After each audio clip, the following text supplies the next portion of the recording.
Hello hi నమస్తే నేను అరుణ welcome to Aruna's kitchen. ఈరోజు వీడియోలో మనం పాలకూర పప్పు ఎలా చేసుకోవాలో చేసి చూపిస్తాను। వీడియో స్కిప్ చేయకుండా ఫుల్ రెసిపీ చూడండి।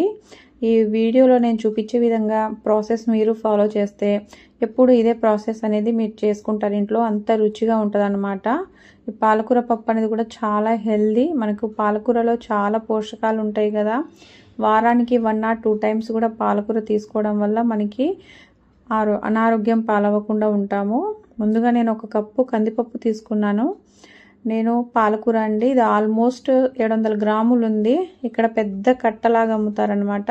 పెద్ద కట్ట తీసుకున్నా, నీట్గా వాష్ చేసుకొని కట్ చేసుకున్నా। 4 పచ్చిమిర్చీలు, 1 లెమన్ సైజులో చింతపండు తీసుకున్నాను। వెల్లుల్లి అండి, 1 చిన్న ఆనియను, కరివేపాకు తాలింపుకు ఎండుమిరపకాయలు తీసుకున్నాను। నేను పప్పుని ముందుగా కందిపప్పు తీసుకున్నా కదా, క్లీన్ చేసుకొని మినిమం 15 మినిట్స్ నానబెట్టుకోండి। దాన్ని కుక్కర్లో తీసుకుంటున్నాను। నేను 1 కప్పు కందిపప్పుకి 2 కప్ అనేది 2 బౌలు వాటర్ అనేది తీసుకుంటున్నాను। ఆల్రెడీ మనకి పాలకూరలో ఎక్కువ వాటర్ ఉంటుంది కాబట్టి ఆకుకూరల్లో ఎక్కువ వాటర్ వేయాల్సిన అవసరం లేదు, 1కి డబుల్ అన్నమాట। 2 కప్స్ వాటర్ అనేది తీసుకున్నా, అందులో నేను పాలకూర వేసుకున్నాను, వెల్లుల్లి వేసుకున్నా 4। ఇలా వెల్లుల్లి ఆనియన్స్ వేసుకోవడం వల్ల చాలా టేస్ట్ అనేది వస్తుంది, మీరు తప్పకుండా ట్రై చేయండి। నేను 1 స్పూన్ కారం తీసుకున్నాను। ఇలా నేను పచ్చిమిర్చి అనేది ఇలా పప్పులో వేయనండి, తాలింపులో వేస్తాను, అప్పుడే టేస్ట్ అనేది వస్తుంది అనమాట। 1/2 టీ స్పూన్ పసుపు వేసుకున్నాను। వీటిని నేను ఓన్లీ 2 విజిల్స్ వచ్చేదాకా కుక్ చేసుకుంటాను। ముందు చింతపండు తీసుకున్నాం కదా, దానికి ఒకసారి వాష్ చేసుకొని నానబెట్టుకుందాము। నేను ఎప్పుడు పప్పు అనేది నార్మల్గానే వండుకుంటాను గిన్నెలో, మీకు త్వరగా అయిపోవాలంటే ఇలా కుక్కర్లో యూజ్ చేస్తాను। అది కూడా నేను 2 విజిల్స్ వేస్తాను, అది కరెక్ట్ సరిపోతుంది అనమాట। మరీ మెత్తగా పేస్ట్ లాగా ఉడికితే పప్పు అనేది టేస్ట్ రాదు। 2 విజిల్స్ వచ్చి కరెక్ట్గా ఉడికింది, చూసారు కదండి। త్వరగా అయిపోతుందని చెప్పి కుక్కర్లో చూపిస్తున్నాను।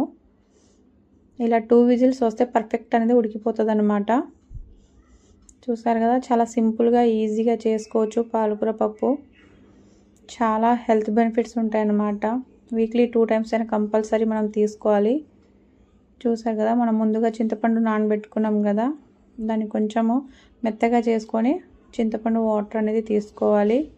మీకు కావాలనుకుంటే వాటర్ అనేది యాడ్ చేసుకోవచ్చు, కొంచెం లూజ్గా ఉండడానికి పప్పు। టేస్ట్కి తగ్గట్టు సాల్ట్ అనేది వేసుకోండి, నేను 1 స్పూన్ సాల్ట్ యాడ్ చేశాను।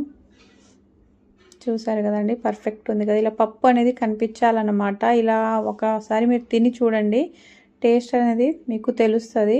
ఇప్పుడు మనం తాలింపు పెట్టుకుందాము। నేను తాలింపుకి నెయ్యి వేస్తున్నానండి, 1 స్పూను। ఇది కొంచెం గడ్డగట్టిదనమాట, మెల్ట్ అయిపోయేదాకా వేడి చేసుకొని దీంట్లో మనం తాలింపులు శనగపప్పు, మినపప్పు, జీరా, ఆవాలండి, దీంట్లోనే ఎండుమిరపకాయలు తెంపేసుకున్నా। మీరు కావాలనుకుంటే ఆయిల్ కూడా వేసుకోవచ్చు, కాకపోతే ఇలా నెయ్యితో తాలింపు వేస్తే టేస్ట్ అనేది చాలా బాగుంటుంది।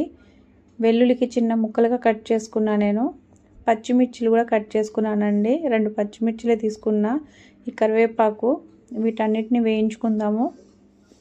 ఇలా నెయ్యితో తాలింపు వేసుకోవడం వల్ల పప్పుకి చాలా రుచి అనేది వస్తుంది। ఇవి కొంచెం వేయించుకోవాలి,